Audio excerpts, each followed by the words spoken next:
Hey yo tout le monde, c'est Ruki Manga, j'espère que vous allez bien et aujourd'hui on se retrouve dans une nouvelle vidéo bilan lecture du mois de décembre.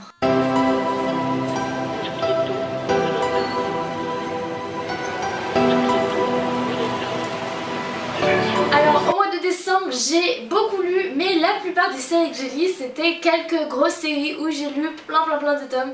Du coup il n'y aura pas beaucoup de séries différentes dans ce bilan lecture, mais on va se concentrer sur quelques séries qui sont plutôt intéressantes. Et donc comme d'habitude on va procéder dans l'ordre. En premier je vais vous montrer les séries que j'ai commencé ce mois-ci, en deuxième les séries que j'ai continuées, et en dernier les séries qui sont sorties ce mois-ci et que j'ai lues ce mois-ci. Bon, je suis désolée d'avance parce que la plupart des tomes que j'ai lus je ne les ai plus avec moi. Vu que entre temps je suis retournée chez mes parents, et ben je les ai redescendus chez mes parents. Donc voilà. Donc ce mois-ci j'ai commencé Kingdom et j'ai lu le tome 1 de Kingdom. Bon c'est pour ça, là comme je vous l'ai dit, le tome 1 est chez mes parents, donc voilà, là je monte le 2, mais j'ai lu le tome 1 de Kingdom et c'est une dinguerie vraiment. S'il y a tellement d'émotions dans le personnage de Shin, c'est incroyable.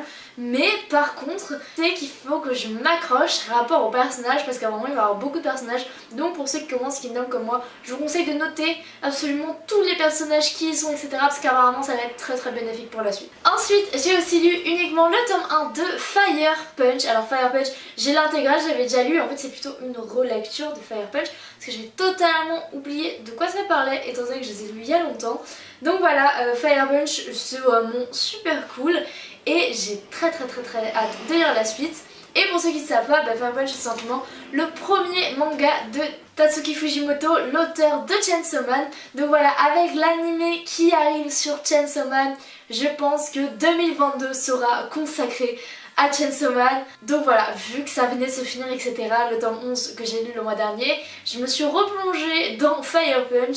Et je crois vraiment que, comme la plupart des gens qui ont lu Fire Punch, je préfère Fire Punch à Chainsaw Man. Voilà. Ensuite, cette fois, je n'ai pas le tome avec moi, mais j'ai lu Elle et son chat. Donc voilà, c'est par l'auteur de Your Name, magnifique film. Je regarde très peu de films d'animation japonais et d'anime en général, mais vraiment Your Name j'ai adoré, c'est un de mes films préférés, etc. Et au dessin, c'est l'autrice de Blue Period.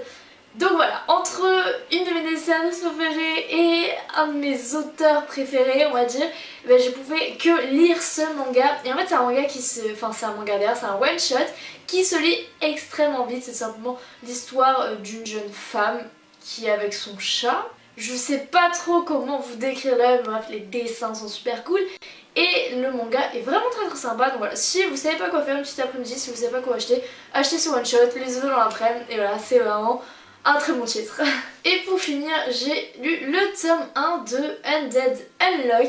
Alors Undead Unluck pour moi c'était vraiment une très grosse déception, parce que j'en attendais beaucoup de ce titre. Ça faisait un moment que je l'attendais, que je voulais absolument voir ce que ça donne, parce que le speech est tout simplement incroyable. C'est tout simplement une femme qui est juste ici, qui attire la poisse, c'est-à-dire que dès qu'un homme la touche, il est immédiatement foudroyé, il lui arrive plein de malheurs, etc. Et l'homme qui est juste ici, c'est un undead, c'est-à-dire que il ne peut pas mourir, et du coup il va se rapprocher de la jeune femme pour tenter de mourir en la touchant. Dit comme ça c'est très pervers, mais c'est un manga qui est vraiment très pervers. Peut-être trop, j'ai pas aimé, les dessins sont assez brouillons, il y a énormément de dialogue. J'ai du mal à voir où l'histoire va en venir en fait, tout simplement. Et voilà, étant donné que j'ai pas du tout accroché, je l'ai lu 2 fois et les 2 fois je n'ai pas aimé. Donc voilà, c'est ma plus grosse déception, mais je pense que j'en attendais beaucoup trop. Donc voilà, ça va directement dans la case de mes mangas que je n'achèterai sûrement pas la suite, que je vais sûrement acheter le tome 2 quand même pour voir, parce qu'il n'y avait pas du tout que du mauvais.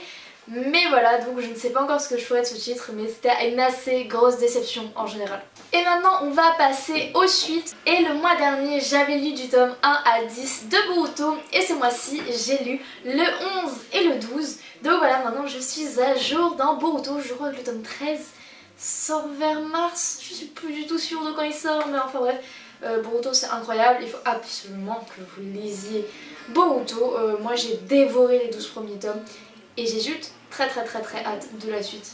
Ensuite on va passer à une petite pépite de cette année, c'est tout simplement Père et Fils. J'ai lu le tome 3, 4, 5 et 6 de père et fils. Et voilà, là il manque plus qu'à acheter le tome 7 pour lire le tome 8 parce que c'est une série finie en 8 tomes. Et c'est une série incroyable, voilà, c'est super touchant.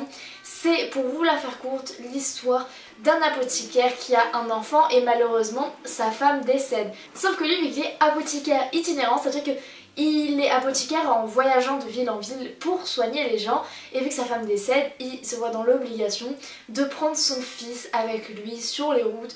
Donc voilà, on voit un peu le développement du personnage, le fils qui lui avait quelques problèmes parce qu'effectivement pendant 2 ans son père l'a plus ou moins abandonné avant de revenir juste avant que sa femme décède. Donc voilà, c'est un petit peu compliqué mais c'est hyper sympa, les dessins sont magnifiques et l'émotion est au rendez-vous. Donc moi j'adore ce manga. Est-ce que c'est mieux? Ça a l'air un petit peu mieux la lumière. Ensuite j'ai lu les tomes 10, 11, 12 et 13 de Battle Game in 5 Seconds.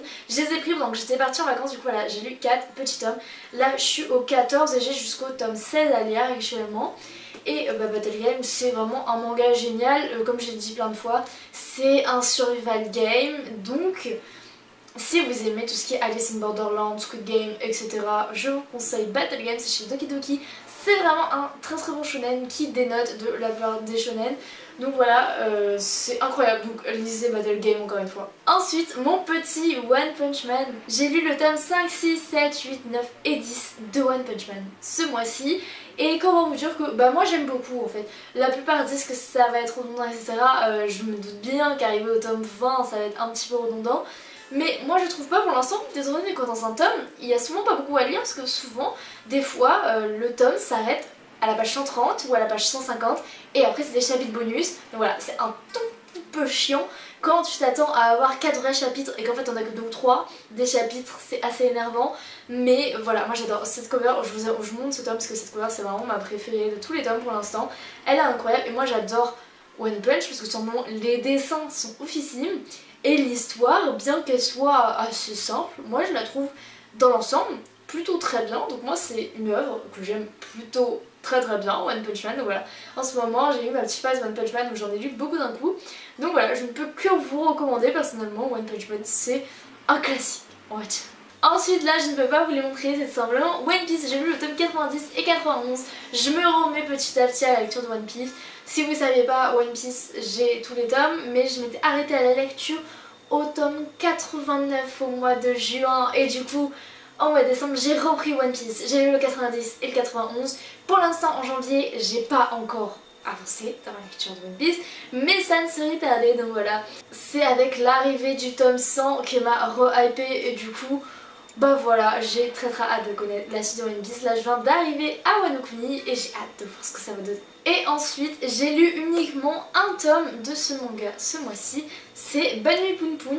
Je me fais à peu près un tome par mois parce qu'on va dire que au mois de novembre j'avais lu le tome 1, au mois de décembre j'ai découvert le tome 2 et là je suis en train de lire le tome 3, voilà, je suis à la moitié du tome 3, je vais pas l'ouvrir. Au mois de janvier, donc voilà, Bonne Nuit Poun Poun, j'ai lu le tome 2 au mois de décembre et c'est super cool, mais il faut vraiment être dans un mood particulier pour lire du New Asana parce que c'est vraiment un univers à part. Mais moi j'aime pas mal, mais là en fait à vrai dire je me suis arrêtée parce que tout simplement j'étais plus dans le mood. Et je pense que si vous lisez Bonne Nuit Poun Poun, dans un moment vous êtes un peu déprimé, etc., ne faites pas ça parce que c'est un truc qui aborde des sujets graves, qui sont assez durs, etc. Même si les jaquettes sont colorées, encore une fois c'est pour public averti. Donc si vous regardez cette vidéo et vous êtes jeune, ne lisez pas Bonne Nuit Poun Poun. Après moi j'adore Bonne Nuit Poun Poun, mais c'est juste que je me connais et il faut que j'attende d'avoir vraiment envie de le lire pour le lire, sinon je vais soit pas apprécier ma lecture, soit ça va me déprimer, donc voilà. Et maintenant on va passer aux sorties du mois et en premier nous avons le petit Mashle, le tome 6. Alors à savoir que moi, Mashle, j'avais eu une baisse de régime, tome 3, 4, aussi le tome 5. Et le tome 6 m'a plutôt, comment dire ça m'a plutôt réconcilié avec Mashle, moi j'aime bien. En fait il faut pas trop en attendre de ce manga, c'est à dire que le concept est vraiment sympa et c'est vraiment drôle. Après c'est ni super profond et l'intrigue est pas super palpitante non plus, mais grosso modo il y a des petites trames qui marchent bien, c'est super drôle et c'est assez détente, donc voilà. Pour moi Machel, il faut le prendre comme il vient, il faut l'accepter comme il est. Et même si c'est un manga que je vous accorde à de gros défauts, moi je prends du plaisir à le lire et c'est le plus important je pense. Donc voilà, Machel c'est un très bon chose, une très bonne petite découverte de 2020. Ou 2021, je sais plus quand il est sorti, mais bref, vous m'avez compris, j'aime bien Machel. Ensuite, ce tome c'est le dernier tome, c'est sûrement le tome 4 d'Alma. Alma, petit manga de science-fiction du coup en 4 tomes qui est incroyable. Et il faut savoir que pareil, la fin du manga ne se termine pas à la fin du tome 4, mais vers la page 80 ou 100, je sais plus trop, ça va être au milieu. Donc moi je voyais la fin venir, j'étais en mode mais ça va, il reste encore des pages, et d'un seul coup c'était fini. Donc voilà, Alma c'est vraiment un excellent manga de science-fiction. Pour si vous voulez une série courte et que vous aimez les mangas à la Léviathan qui est sorti plus récemment, ou à la Gum, etc. Bref, tous les mangas de VSF, je vous conseille Alma, c'est vraiment super bien construit, le personnage est super attachant.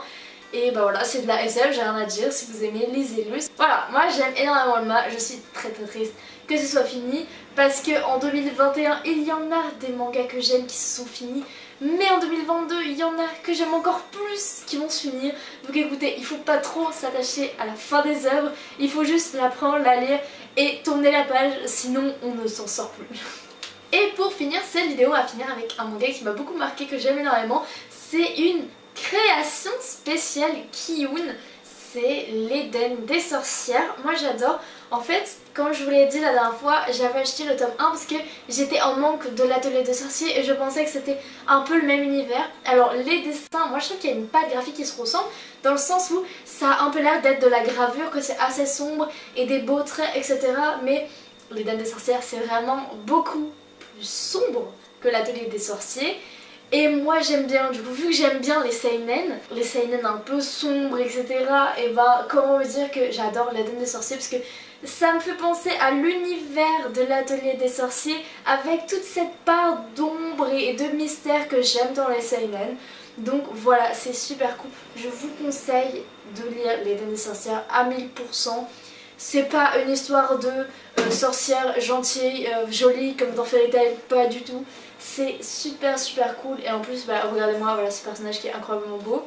Je dis pas ça parce qu'il me ressemble. Enfin bref, si je voulais vous conseiller un petit titre, c'est l'Éden des sorcières. C'est vraiment super joli et incroyable. Et voilà, moi j'ai juste hâte d'avoir la suite. Après, ça sort assez lentement vu que c'est une création originale Kiyun. Mais écoutez, j'espère que ça fera pas comme des Beyond the Cloud ou The Madness of the Library où là ça sort mais vraiment trop lentement. Là il me semble qu'il y a eu 2-3 mois seulement qui se sont écoulés entre la sortie tome 1 et 2. Et j'espère que ça va continuer comme ça parce que voilà, moi j'adore ce titre et j'aimerais en avoir assez souvent quand même. Et voilà les amis, c'est la fin de cette vidéo. J'espère qu'elle vous aura plu. Moi j'adore toujours, vous savez, faire mes petits bilans lecture. Je trouve ça super sympa voilà, de vous parler un peu de ce que j'ai ressenti rapport à mes lectures. Et c'est tout pour cette vidéo. Encore une fois, je vais vous mettre mon petit code Rakuten parce que le mois dernier, vous avez été 3 à utiliser mon code, ce qui fait que j'avais 30 € sur mon compte à dépenser, donc vous allez voir dans le prochain achat manga sûrement, mais j'ai acheté beaucoup de trucs grâce à vous parce que j'avais 30 € offerts, donc ça me fait super plaisir. Alors pour l'utiliser c'est très simple, une fois que vous achetez un minimum de 20 € sur Gilbert Joseph, avec ce code vous avez 10 € offerts et moi aussi j'ai 10 € offerts, donc c'est tout bénef. Et d'ici là, je vais vous dire à très bientôt dans de prochaines vidéos. Bye bye.